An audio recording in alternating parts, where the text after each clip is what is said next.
อะไรที่ทำให้ประเทศอิสราเอลนะครับที่ตั้งอยู่ตะวันออกกลางประเทศที่มีอากาศแห้งแล้งห้อมล้อมไปด้วยทะเลทรายมีปริมาณน้ำฝนเฉลี่ยต่อปีเพียงแค่ 20-50 นิ้ว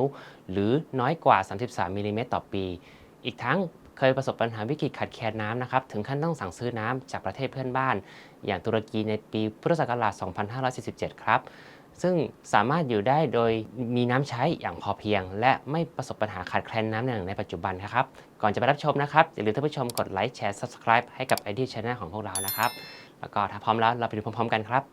น้ำนะครับถือเป็นทรัพยากรที่มีค่าและมีความสำคัญอย่างมากหน้าที่ของรัฐบาลนะครับคือการจัดสรรน้ำให้พอเพียงต่อความต้องการของประชาชนทั้งประเทศครับไม่ว่าจะเป็นน้ำฝนน้ำทะเลน้ำในชั้นหินนะครับน้ำบาดาลน้ำที่ใช้แล้วหรือน้ำเสียที่ต้องการบำบัดครับจากวิกฤตการขาดแคลนน้ำนะครับในปี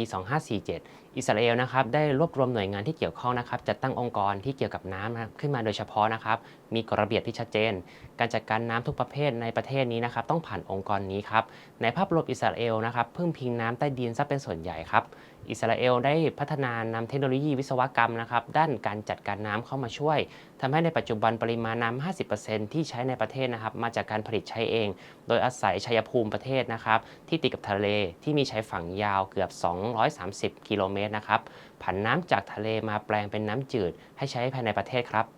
การบริหารจัดการน้ำนะครับการเชื่อมโครงข่ายน้ำจืดด้วยระบบท่อใต้ดินนะครับเพื่อนำน้ำจืดจากทางเหนือนะครับลงมาสู่ทางใต้ของประเทศรวมระยะทางกว่า 6,500 กิโลเมตรปริมาณน้ำนะครับทั้งระบบนะครับมีปริมาณ 2,000 ล้านลูกบาศก์เมตรครับสำหรับการอุปโภคบริโภคและการผลิตไฟฟ้าและเชื่อมกับแหล่งผลิตน้ำตามชายฝั่งต่างๆโยงกันเป็นโครงข่ายนะครับเพื่อส่งน้ำไปให้ทั่วทุกพื้นที่นะครับ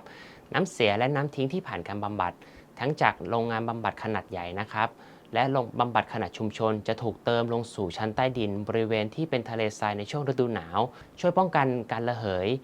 ของน้ำนะครับขึ้นสู่ชั้นดินและสามารถนำกลับมาใช้ในระบบชลประทานจึงไม่เป็นการสิ้นเปลืองน้ำแม้แต่นิดเดียวครับและลดสัดส่วนการใช้น้ำดีในภาคเกษตรกรรมลงเรื่อยๆครับโดยปัจจุบันสัดส่วนน้ำเสียนะครับที่เอามาใช้ในภาคการเกษตรมีมากถึง 86%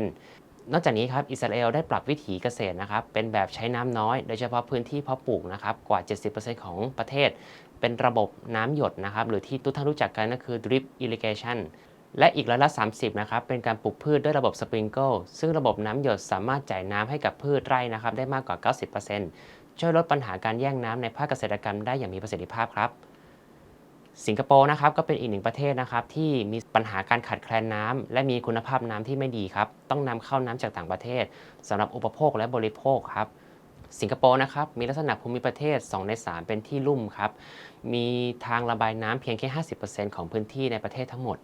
ทำให้เมื่อถึงฤดูฝนนะครับต้องประสบปัญหาน้ำท่วมอยู่เสมอครับเมื่อรัฐบาลเล็งเห็นว่าน้ำคือความมั่นคงของประเทศนะครับจึงได้ประกาศลดการซื้อน้ำจากต่างประเทศและหันมาดำเนินนโยบายการบริหารจัดการน้ำอย่างยั่งยืนครับด้วยมาตรการอนุรักษ์น้ำ3กลยุทธ์ครับคือ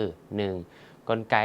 สร้างราคาและเพิ่มมูลค่าของน้ำครับเช่นค่าบริการส่วนเพิ่มเติมของการใช้น้ำหรือที่เรียกว่า water tariff และภาษีอนุรักษ์น้ำนะครับหรือ water conservation tax นั่นเองครับ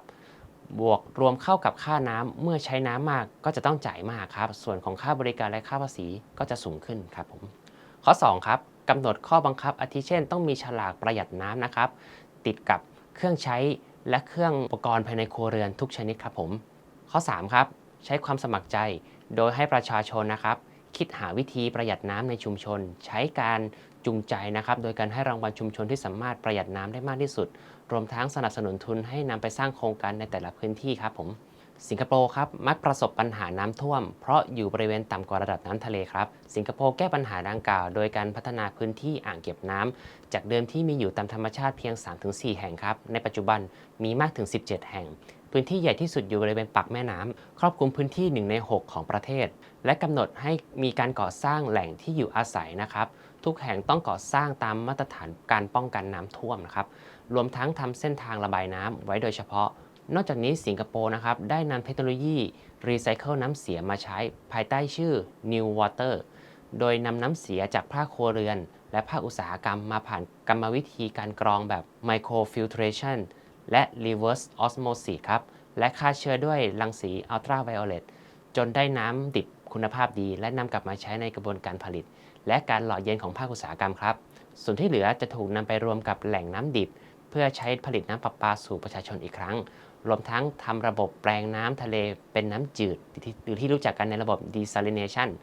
โดยมีโรงงานผลิตขนาดใหญ่อยู่บริเวณปากเขื่อนนะครับของแม่น้ำโดยสร้างคู่กับโรงงานเผาขยะครับเพื่อนำพลังงานที่ได้จากการเผาขยะนั้นไปใช้ในโรงงานแปลงน้ำทะเลดังกล่าว